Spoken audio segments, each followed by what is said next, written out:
Bacaan dari Kitab Baruk. Kuatkanlah hatimu, hai bangsaku yang menyandang nama Israel. Kalian telah dijual kepada bangsa-bangsa lain, tetapi tidak untuk dibinasakan. Karena telah memurkakan Tuhan, maka kalian diserahkan kepada para lawan. Sebab kalian telah membuat murka Penciptamu dengan mempersembahkan kurban kepada setan, bukan kepada Allah. Kalian telah melupakan pengasuhmu, yakni Allah yang kekal, dan hati Yerusalem, ibu pengasuhmu pun telah kalian buat sedih. Melihat murka Allah mendatangi dirimu, maka Yerusalem berkata, "Dengarlah, hai sekalian tetangga Sion, Allah telah mengirim kepadaku kesedihan besar. Sebab aku melihat anak-anakku tertawan, sebagaimana yang telah ditentukan oleh Yang Kekal bagi mereka. Mereka telah kuasuh dengan sukacita, tetapi sekarang kulihat mereka pergi dengan tangisan dan sedih hati. Janganlah seorang pun bersukaria atas diriku, seorang janda yang telah ditinggalkan banyak anak. Karena dosa anak-anakku, aku menjadi kesepian, sebab mereka telah berpaling dari hukum Taurat Allah. Kuatkanlah hatimu, hai anak-anakku, berserulah kepada Allah. Dia yang mengirim bencana itu akan ingat kepadamu lagi. Seperti dahulu, kamu selalu berangan-angan untuk menjauhkan diri dari Allah. Demikian hendaklah kalian sekarang berbalik mencari Dia dengan 10 kali lebih rajin. Memang Dialah yang telah mengirimkan bencana itu kepadamu. Tetapi Dia pulalah yang akan mengirimkan sukacita abadi bersama dengan penyelamatanmu." Demikianlah sabda Tuhan. Syukur kepada Allah. Tuhan mendengarkan kaum miskin. Tuhan mendengarkan kaum miskin. Lihatlah, hai orang-orang yang rendah hati dan bersukacitalah. Biarlah hatimu hidup kembali, hai kamu yang mencari Allah. Sebab Tuhan mendengarkan orang-orang miskin dan tidak memandang hina orang-orangnya yang ada dalam tahanan. Biarlah langit dan bumi memuji-muji Dia, lautan dan segala yang bergerak di dalamnya. Tuhan mendengarkan kaum miskin. Sebab Allah akan menyelamatkan Sion dan membangun kota-kota Yehuda, supaya orang-orang diam di sana dan memilikinya. Anak cucu hamba-hambanya akan mewarisinya, dan orang-orang yang mencintai namanya akan diam di situ. Tuhan mendengarkan kaum miskin.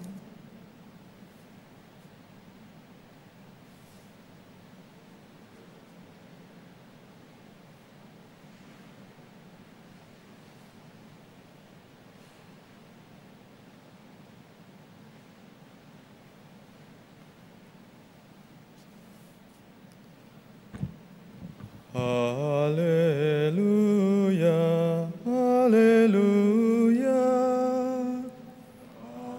haleluya, haleluya. Terpujilah Engkau Bapa Tuhan langit dan bumi, sebab misteri kerajaan Kau nyatakan kepada orang kecil.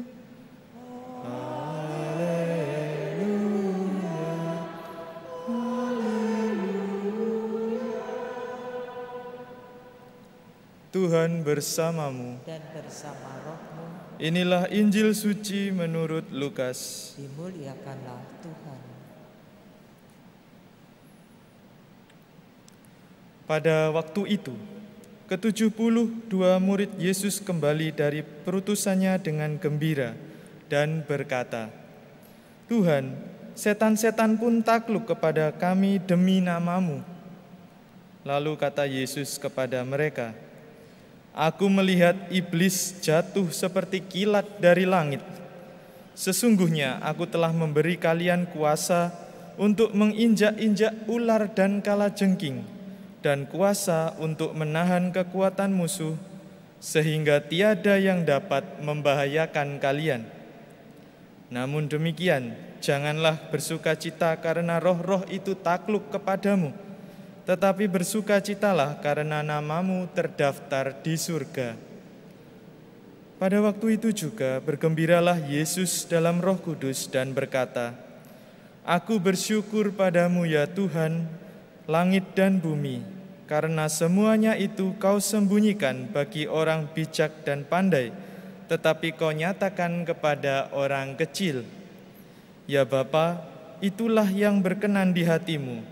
Segala sesuatu telah diserahkan kepadaku oleh Bapa-Ku, dan tiada seorang pun yang tahu siapakah anak selain Bapa, dan siapakah Bapa selain anak, dan orang yang kepadanya anak berkenan kepadanya."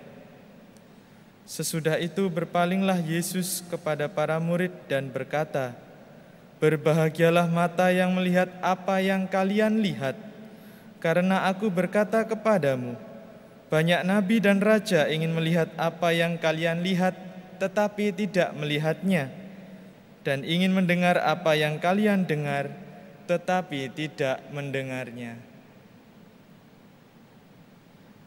Demikianlah sabda Tuhan. Terpujilah Kristus.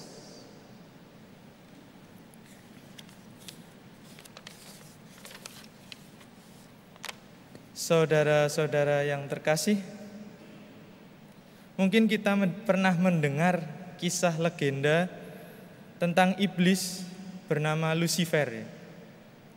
Lucifer ini adalah mantan malaikat Allah yang karena tidak patuh pada Allah, kemudian Allah mengusirnya dari surga dan menjatuhkannya ke neraka. Namun saya kira iblis tidak hanya jatuh ke neraka. Seperti kata Yesus, "Aku melihat iblis jatuh dari langit seperti kilat." Nah, kemana lagi iblis itu jatuh? Sadar atau tidak, iblis itu rupanya jatuh di hati manusia. Iblis itu cekatan, menyelinap sangat cepat bak kilat di dalam relung hati manusia. Iblis pandai sekali memanipulasi hati manusia, membuat hal buruk terlihat baik dan hal baik terlihat buruk. Namun para murid Yesus yang benar-benar bahagia dalam menjalankan misi yang diberikan oleh Tuhan Yesus, membuat iblis jatuh. Kali ini bukan jatuh ke hati, tetapi sungguh-sungguh jatuh kembali ke neraka. Pemberitaan Injil membuat kerajaan iblis goyah dan runtuh secara tiba-tiba.